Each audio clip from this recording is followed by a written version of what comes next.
Hey guys, Jason Christie here. We're at the Sunline AFCO Riders Conference in La Crosse. Today we're going to go over the Booyah Cover, everything about it, where it came from, family history, you know, the components, why I made this, why I made that. We're going to go over the heat map, which tells you every color you need to be throwing, the blade combination at certain times of the year and water temperatures. And finally, I'm going to show you exactly how to throw it. So stay tuned, we're getting ready to get after it. So let's start with the history. Where did this bait come from? So overall, the past 25, 30, 35 years, my family, we grew up throwing spinnerbaits, from my dad to my uncles, everything. So what we did is we took, you know, kind of trial and error. We started with a spinnerbait. You know, we would come across, we would take a piece, a wire from another bait. We would take a hook from this bait. We would take clevises from this bait, you know, skirts. And I feel like over all of those years, we have finally come up with exactly what we wanted. We've had good baits over the years, but I think this bait is the perfect bait.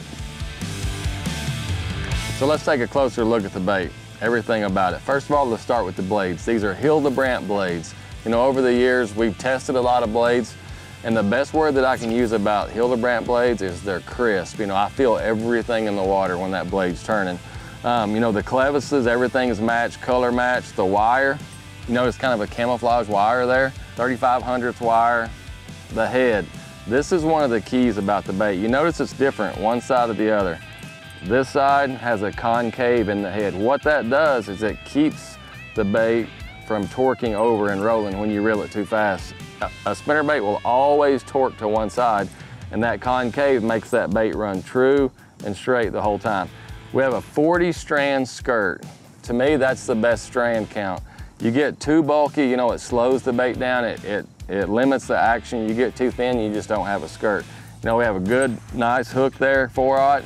I like to throw a trailer a lot, so we have a keeper. We offer 3/8, 1/2, 3/4, and 1 ounce, and I use every single one of those depending on the time of year, the water color, you know, how deep, how shallow I'm fishing. Notice the red eyes on the bait. There's just something, you know, we experimented with red and all that kind of stuff. It seems like they kind of hone in on the front side of that bait, and it just makes the bait look a little bit better. But all in all, it's smaller, it's compact. Notice the trailer, how it's cut and tapered down, so you can use a trailer, an actual trailer, or you can just use a skirt. It looks fine either way.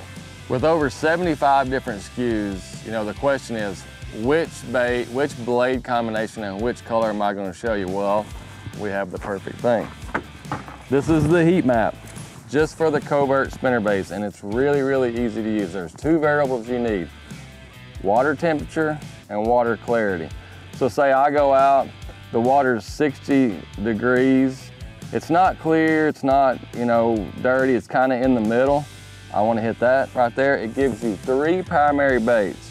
So the primary are my choices. You know, if you don't have this spinnerbait, you have one of these, they'll probably work too. My choice is the primary. Now, the one thing that's left up to you, 3/8, 1/2, 3/4, or 1 ounce, you have to pick the size, and that's going to be based on the depth of water that you're fishing. If I'm fishing really, really shallow and dirty, I want to go 3/8. You know, if it's 5, 6, 10 foot, I'm probably going to go 3/4 or 1 ounce. But we give you the blade combination and we give you the color. So let's X out of that.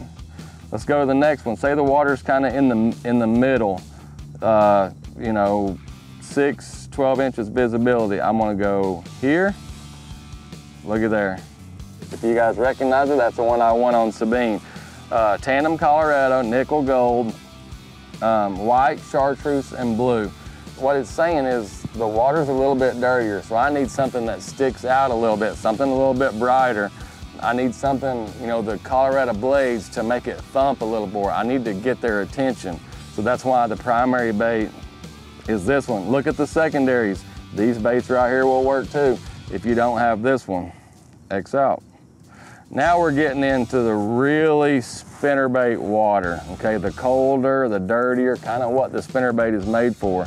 You know, so we go, say here. What that is on the murky side, about 55 degrees is the bait I picked. Red kicker is the first option. White, chartreuse, and blue. My secondaries are singles. You're gonna notice that when you get in this corner here and that water's murky and colder, you're gonna go into some brighter colors and some single spins, which is just, it's a attention getter, you know, for fish. What I kind of go by is before the spawn, dirtier water, I like the single spins. And then after the spawn, I go primary.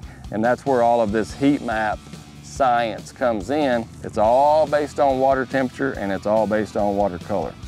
You notice, and also the blade combinations are in the map. So, you know, you see the orange here, these are all singles. These are your tandem Colorados. And it makes sense. The clearer the water, you know, you want to move your bait faster. So you're going to get into more willow leaf, you know, baits that look real, as opposed to the corners, your reds, your single spins, your chartreuse and whites, and that. So there's a few examples of how the heat map works. One thing you have to think about is there's over 75 SKUs built into this map. So what you're gonna notice is this is the muddy side, that's the cold corner. You know, your Colorados, tandem, and you're gonna transition as the water gets warmer and clear, you know, into willow leaf blades. So now that you know which spinnerbait to pick, I'm gonna show you how to fish it. So to start off, a spinnerbait is made mainly for visible targets. You know, like right here, we're fishing isolated grass. We have docks on that side, rocks. You know, I'm fishing targets. You know, with the wire, it's weedless. A spinnerbait excels in the spring and the fall, and the reason it does is because of the water temperature is going to be in that 50s to 60s, which is going to put more fish on the bank. A spinnerbait also excels in the dirtier water. Back in the day, 20 years ago, people threw a spinnerbait all the time because that's all they had. Well, now we have other baits, swim baits and things like that that work in that ultra clear water. So, you know, there are times that I'm gonna pick a different bait. A spinnerbait does work year round as long as I'm given the right conditions, you know, visible targets, dirtier water, and fish up on the bank. But, you know, when I'm throwing it, first of all, is you want to be an accurate caster. Wherever your targets are, these fish are set up to ambush. So I want to throw my bait past the target, okay? A lot of people, you know, you're going to throw a spinnerbait out there and you're just going to reel it in. You're going to catch fish doing that. You're going to catch fish. But I choose, you know, when I throw it out there, I want that thing to look real. When I come by that target, I want to make that spinnerbait do something other than just swim. I want that skirt to flare. I want those blades to flash. And what that does is if that fish is not aggressive, you know, when that blade kicks or that skirt flares, it's like a cat, and it fires him up and it makes him bite. So I'm going to catch fish that are feeding, and also I'm going to catch these fish that are going to react. One thing that you have to do whenever you're fishing a spinnerbait is you have to figure out what depth they're at, okay? And what I mean by that, you know, whenever we talk in my family about what kind of spinnerbait bite was it, well, it was out of sight. The spinnerbait was out of sight, or, you know, it was up towards the top. That's kind of how we break it down. Most cases, you know, I like my spinnerbait where I can just barely see it. Not on top, you know, not down there real deep. A good gauge is I always divide the water. If I'm fishing in 2 foot, you know, I want it down about 1 foot. If I'm fishing in 5, I want it down, you know, a couple of feet. I kind of want it in the middle to cover that mid zone. But the cool thing about the bait is I can throw it on top.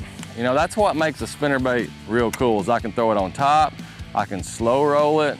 You know, and it's all based on water temperature. If we were fishing this same pocket, you know, and it was 50 degrees, you know, I'm gonna slow that thing down a lot, you know, and not let it have so much action. You know, just sort of pop it, but get it down there a little bit deeper where those fish can get it. One of the keys to spinnerbait fishing is picking the right bait. You know, picking the right blades, picking the right color. I don't want a spinnerbait to look too loud, meaning I don't want to, you know, I don't want to be able to see it out there. I want it to kind of blend in. And that's where the heat map comes in. You know, that's one reason I spent days developing that, was to help you guys get the right combinations out there. You know, a good rule is the colder the water, the dirtier the water, the more I want to go to round blades. The warmer, the clearer, I want willow leaf so I can move the bait a lot quicker and not let them have such a good look. You get the right spinnerbait in your hand, you get the right retrieve and you get around some fish, you're gonna catch them. So one of the other ways I love to fish a spinnerbait is burning it. Okay, and that's where I go to a faster reel, 7.5. There's two really circumstances where burning it comes into play. One is smallmouth. Smallmouth love all year long to pin bait against the surface of the water. And that's where, reeling it real quick and making it wake, it's something about the wake that makes them eat. It's almost like when you see those big thread fin, come up and get spooked, they wake like that. There's something that triggers smallmouth. And whenever you get bites doing that, it's addictive. They just come up and blow it out of the water almost like a topwater. Another instance is in the fall. A lot of these largemouth, they'll get around the docks, in these creeks and stuff, and they just want to feed up. A lot of these, you look up in front of us, a lot of these shad are up on the surface. They want to pin stuff against the surface. The key to burning the bait is you want to move it quickly, but two, you have to have semi-clear to clear water to be able to do it because it's a visual bite.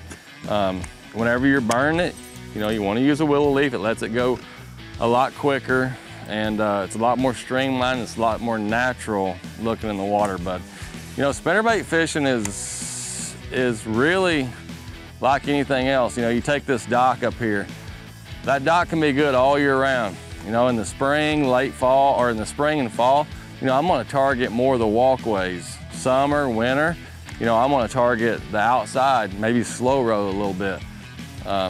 So it's still, you still have these seasons to work in, but the cool thing about a spinnerbait is you can cover everything. I can slow roll it down the side of this yacht, 5, 6, 7 foot deep, or I can throw it up there on the bank, burn it, slow roll it, catch spawners, just whatever. Let's talk about trailers. When do I use a trailer on a spinnerbait? Honestly, about 90% of the time. If I'm largemouth fishing, I want to put a trailer on it. And the reason being is, a lot of people think, well, it gives it a little more action. Actually, not really. A trailer takes action away from the spinnerbait because it creates weight back there. What a trailer does is kind of like a jig. It gives you different buoyancies to be able to change how that spinnerbait retrieve happens. I mean, for instance, if I want a 1/2 ounce bait to ride a little bit higher in the water, I'm gonna put, a Yum Pulse, a lot of plastic on there to make that bait float up. If I want it to sink faster, I wanna go to something that doesn't have as much plastic. But I use a trailer a lot, and it's all based on how I want that bait to swim and how I want that bait to float. It's just an all around big fish catching bait. So let's go over my basic spinnerbait setup. This setup right here is what I use for 90% of my spinnerbait fishing, going down the bank fishing, docks, weeds, bushes, rocks, that shallow spinnerbait fishing. This is my setup. I like a 6'10" to 7 foot rod, medium heavy. This is the Falcon head turner. It is 6'10". It just loads up well. I fight a fish good. It has good tip where I can skip the bait, I can cast the bait. It just works really well. As far as the reel, this is a Lew's Hypermag. You're not gonna find these. These are older reels that were made for me a long time ago, and that's how particular I am about a lower gear ratio. I want something in that 5 to 6. There are several reels out there that Lew's make, the Custom Pro SLP that's in that 6 neighborhood on the slower side that you can get. I just like a slower reel. I want my hand moving pretty quick, but I don't want my bait moving that fast. And it just gives me a lot more torque to fight those fish. As far as line, I like 18 to 22 pound fluorocarbon. I use Sunline Shooter. It's just abrasive, casts really smooth, and it just lasts long. I can fish it day after day and feel like that it's not, wearing down because of sun or anything like that. But, it's really important to set up a spinnerbait's a bait you're gonna put in your hand, you're gonna fish it all day long, and you want something comfortable, cast accurately, and that you can fight the fish really well with. So the other setup I use for spinnerbait, and even though it's 15 to 20% of the time, it's still really, really important. There's two applications. One is burning a spinnerbait, and the other is fishing like 3/4 and 1 ounce baits. When I'm fishing burning or fishing those heavier baits, I like a 6'11", 7 foot, something with a little more backbone. This is still a medium heavy, but it's got just a little more backbone to it. This is a Falcon Jason Christie frog rod. And like I said, when I'm burning it, it gives me more backbone to make a longer cast, to fight a fish on a long hook set, and also to lob those bigger baits. As far as the reel, when I'm burning it, this is a Custom Pro SLP. This is in that 7.5. When I'm burning a spinnerbait, like for smallmouth or largemouth on some of these clear lakes, I want to be able to move that thing across the top of the water, and a 7.5 is the right speed for me. As far as line, anywhere from 16 to 22, all depending on the water clarity and the cover that I'm fishing. If I'm burning the bait, I really like 16. It cuts the water good. It lets that spinnerbait stay real high in the water. 3/4, 1 ounce, you know, I'm up in that 22 to 20 pound sunline shooter, just because I'm gonna be bumping rocks, logs, things like that, and also throwing that bigger bait. I need bigger line to carry those bigger coverts.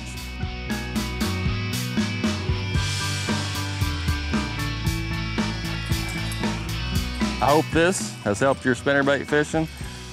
For any and all of the setup, rod, reel, line, covert, check it out at tacklewarehouse.com.